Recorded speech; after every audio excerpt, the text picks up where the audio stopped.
Hi, I'm Miriam Johnson, co-host of the TV series Home Time.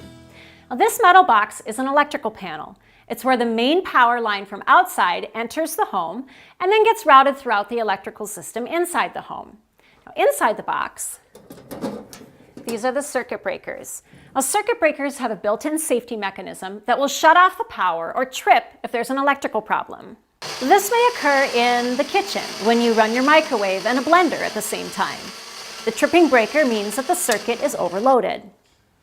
Your home's electrical panel was put in to handle the power needs you had at the time that it was installed. So how do you know that you're ready for a panel upgrade? Well, first, your circuit breakers are constantly tripping. If you find that you're resetting your circuit breakers a few times a week, whereas before you were resetting them a few times a year, your panel is warning you that it needs repairs, an upgrade, or possibly a full replacement. Second, you smell a bitter odor or you see evidence of an electrical fire, like this charring. Worn out wires or broken wires can cause fires. They can burn out quickly, but they can still be dangerous. So you need to get an electrician in right away. And last, if you have an old fuse box that uses these, then you definitely need to upgrade. Circuit breakers are a lot safer, and some home insurance companies won't insure a house without them. If you need more information about your electrical panel, give us a call. We'll be happy to help you out.